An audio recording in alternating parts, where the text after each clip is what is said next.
Welcome to this bonus episode of Pressers by FedNet, where news conferences from the United States Congress become podcast episodes for your listening on your time.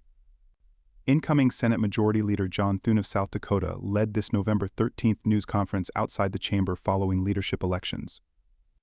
Thune introduced Republican Whip John Barrasso of Wyoming, Republican Conference Chair Tom Cotton of Arkansas, Republican Policy Chair Senator Shelley Moore Capito of West Virginia, Conference Vice Chair James Lankford of Oklahoma, and National Republican Senatorial Committee Chair Tim Scott of South Carolina. The following material is protected by copyright. We have the team assembled. Good afternoon, and thank you all for being here. It's a new day in the United States Senate, and it's a new day in America. The American people have loudly rejected the failed policies of the Biden-Harris-Schumer agenda. And this Republican team is united.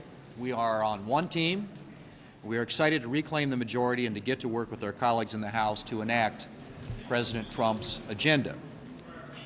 We have a mandate from the American people, a mandate not only to clean up the mess left by the Biden-Harris-Schumer agenda, but also to deliver on President Trump's priorities. We will make sure that the President and his team have the tools and the support that they need to enforce border security laws and to remove the violent criminals who are wreaking havoc in every one of our states.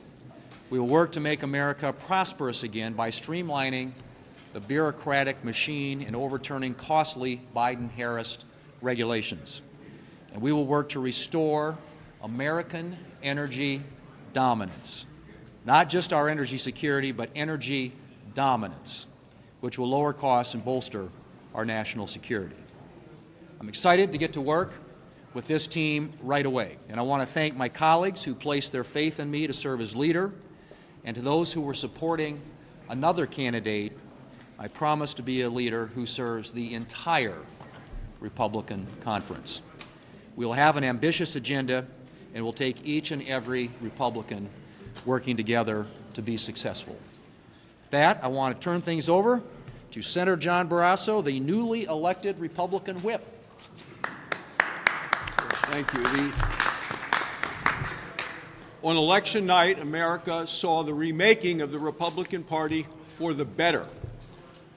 This election was about the answering to the question of, are you better off now than you were 4 years ago? And the American people said no.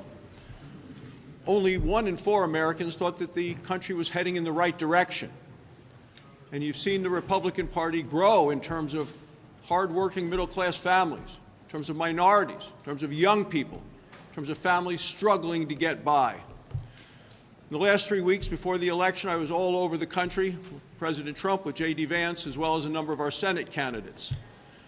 One of the stories that stuck with me was a woman in Michigan who talked about the fact that she was embarrassed to let her husband know that she had to go to the local food bank in order to get by. Republicans listened to those stories. Democrats were focused on President Trump. Republicans were focused on the needs of the American people, people who wanted to get prices down, wanted to secure the border, wanted us to unleash American energy, people who wanted to make America look and be strong once again around the world. That's what the Republicans listened to, that's what we're responding to, and we are now working together to make sure we can put America back on track.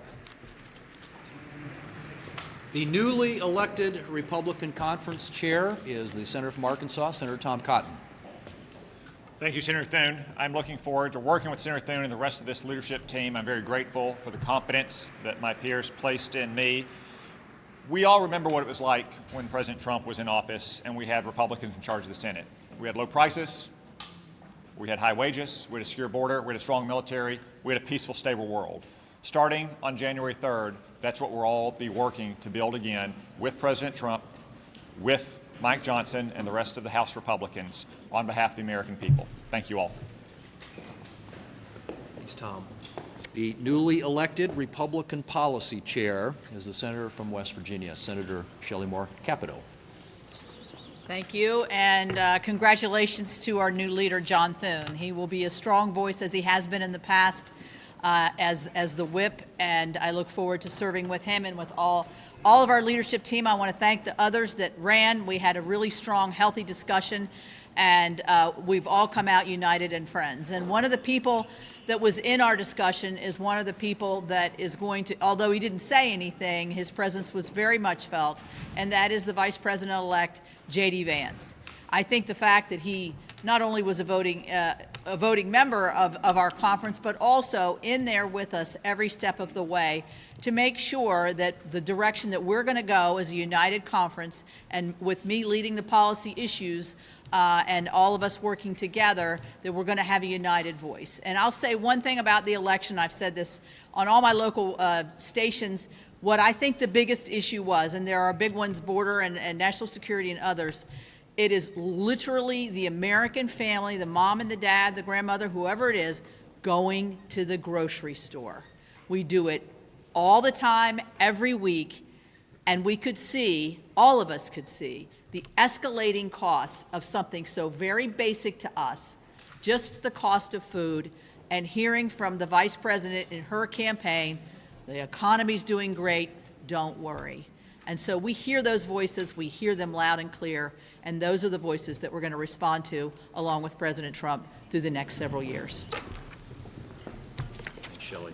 The newly elected Senate Republican Conference Vice Chair is the Senator from Oklahoma, Senator James Lankford. Hey, congratulations to John Thune. We're looking forward to his great leadership there. Republicans were asked a very simple thing. Can you get us back on track? Over 70% of the country right now believes the country is on the wrong track. Our task is going to be very, very simple: to defend our values, to be able to strengthen us as a nation, and to be able to bring prosperity to people that are really struggling right now. That's a primary issue for us, and all of those things are things that we're going to get onto immediately, because the American people have spoken and said we do not like the direction that the country is going, so let's get us back on a better direction. So this leadership team, President Trump, J.D. Vance, we're headed in a direction to be able to get the country back on the track that she is looking for. Thanks, James.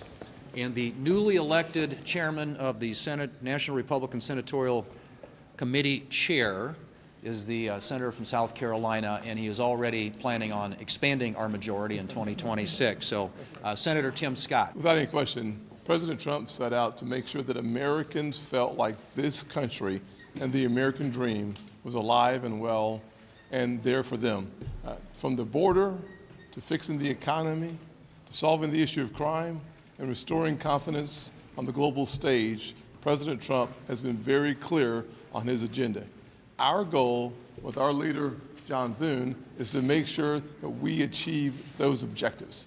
My passion is making sure that we defend our current seats and expand the map and expand our majority so that President Trump does not have 2 years with a Republican majority in the Senate, and he has 4 years in control of making sure that America's agenda comes home to each and every household. Thanks, Tim. Couple quick questions. President Trump's cabinet picks so far, and what advice will you give him when it comes to choosing nominees who will pass Senate confirmation? Well, as you know, the Senate has a advise and consent role under the Constitution, so we will do everything we can to process his noms quickly, get them installed in their position so they can begin to implement his agenda. Mitch McConnell. Leader Thune, you've said that recess appointments are on the table. That's a key demand from President-elect Donald Trump. Will you move forward with that? Well, what we're going to do is make sure that we are processing his nominees in a way that gets them into those positions so they can implement his agenda. How that happens remains to be seen. You know, obviously, we want to make sure our committees have confirmation hearings like they typically do, and that these nominees reported out to the floor. But I've said this, and I mean it, that you know, we expect a level of cooperation from the Democrats to work with us to get these folks installed.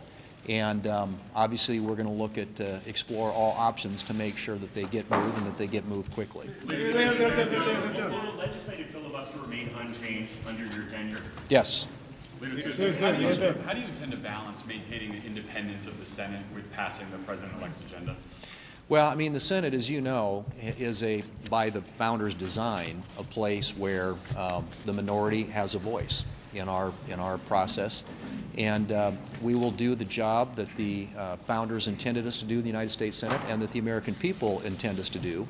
And that, right now, after this mandate election coming out of the American people, is to work with this president on an agenda that unwinds a lot of the damage of the Biden-Harris-Schumer agenda and puts in place new policies that will move our country forward in a different direction. Thanks for listening to this FedNet podcast, and be sure to subscribe on your favorite podcast platform. This program is copyrighted by Federal Network, Incorporated, and provided only for informational and educational purposes. Unauthorized reproduction, distribution, or use of this episode without expressed written permission from FedNet is prohibited. Follow opening day of the 119th Congress beginning January 3rd at fednet.net.